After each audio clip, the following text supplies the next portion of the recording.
Hey everyone! Today we're going to shatter some myths about millionaires and show you the surprising truth about how everyday people build lasting wealth.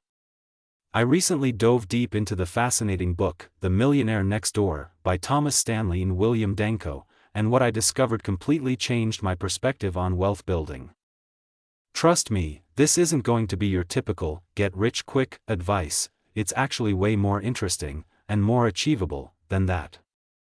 This is the Finance Virtuoso channel. If you're new here, hit subscribe and the notification bell for the best money tips and tricks. You know that image we all have of millionaires? The mansion, the Ferrari, the designer everything? Well, it turns out that's actually the opposite of how most real millionaires live. The book's research revealed something shocking. Many people who look rich, the ones living in those massive houses in upscale neighborhoods, often aren't wealthy at all. They're what you might call all show, no dough. Meanwhile, the actual millionaires are probably living right next door to you in a modest house, driving a used Toyota, and wearing normal clothes from regular stores. Here's the first mind-blowing insight: having a high income doesn't automatically make you wealthy. I know, it sounds counterintuitive, right? But think about it, if you're making $300,000 a year but spending $299,000, are you really building wealth? Nope. You're just living large. Real wealth isn't about how much you make, it's about how much you keep and invest. It's like having a great offensive game in sports but no defense. You might score a lot of points, but if you can't stop the other team from scoring, you're still going to lose the game. Speaking of defense, let's talk about what might be the most important lesson from the book. The foundation of wealth building is actually having a strong financial defense. Get this, according to research from Ramsey Solutions, only about a third of millionaires ever made more than $100,000 annually during their careers. That's pretty mind-blowing, right? The secret to their success wasn't making tons of money, it was being incredibly smart about how they spent and saved what they did make. This brings us to what might be the most crucial point: frugality is the cornerstone of building wealth. Now, I know frugal isn't exactly the sexiest word in the world. But here's the thing: being frugal doesn't mean being cheap or never enjoying life. It means being intentional with your money and understanding the difference between what you want and what you need. Real millionaires understand this deeply. They're not trying to impress anyone with their stuff. Instead, they're focused on building real, lasting wealth through saving and smart investing. Now, you might be thinking, well, these millionaires probably inherited their money or came from wealthy families. Wrong again. The research shows that about 79% of millionaires are self-made. They started from scratch and built their wealth slowly over time. They didn't win the lottery or get a massive inheritance, they just consistently saved money and invested it wisely in income-producing assets like stocks, real estate, and businesses. Here's something interesting that the book points out: millionaires tend to marry like-minded people. This isn't about being elitist, it's about having a partner who shares your financial values and goals. Think about it. If one person in a relationship is focused on saving and investing while the other is all about spending and showing off, it's going to be pretty hard to build wealth together. Financial compatibility might not sound romantic, but it's a crucial factor in building long-term wealth.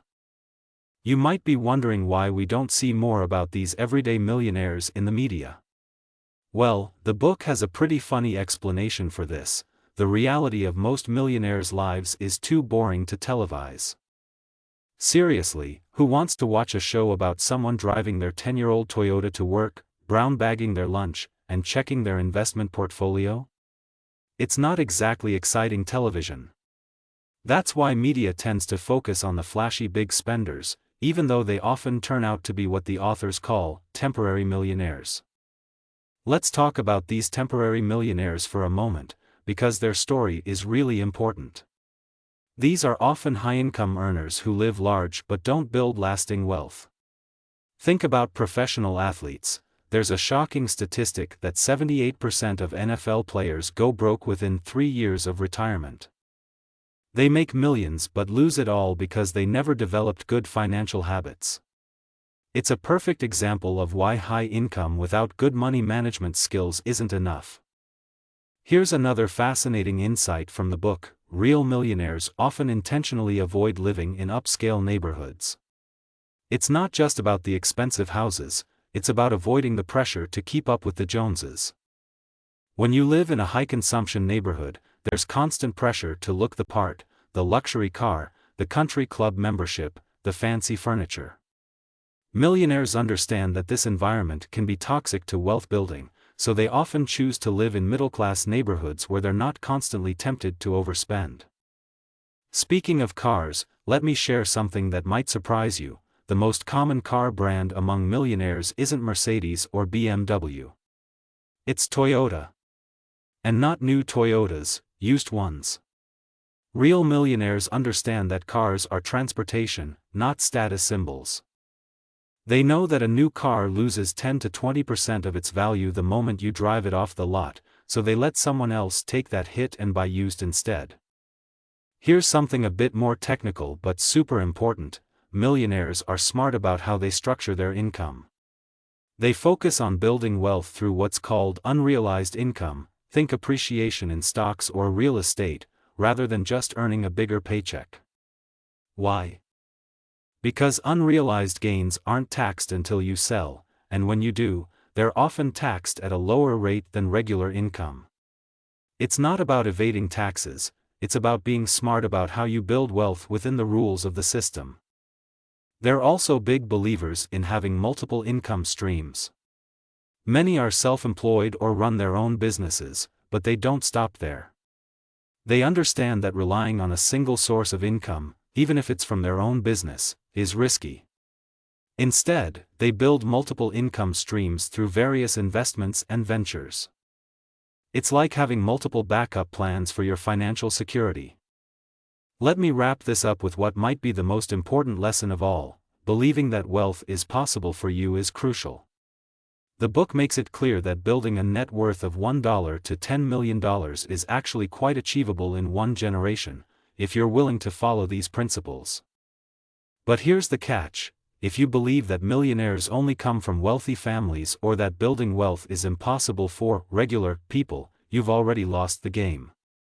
Your mindset is incredibly powerful in determining your financial future. So there you have it. The real secret to becoming a millionaire isn't winning the lottery or inheriting a fortune.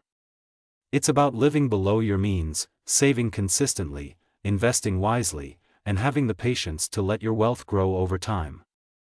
It might not be as exciting as driving a Ferrari, but it's a path that's proven to work for countless ordinary people who are now quiet millionaires living right next door. Start implementing these principles today, stay consistent, and who knows? Maybe you'll be the next millionaire next door. Thanks for watching, and let me know in the comments what surprised you most about these millionaire insights.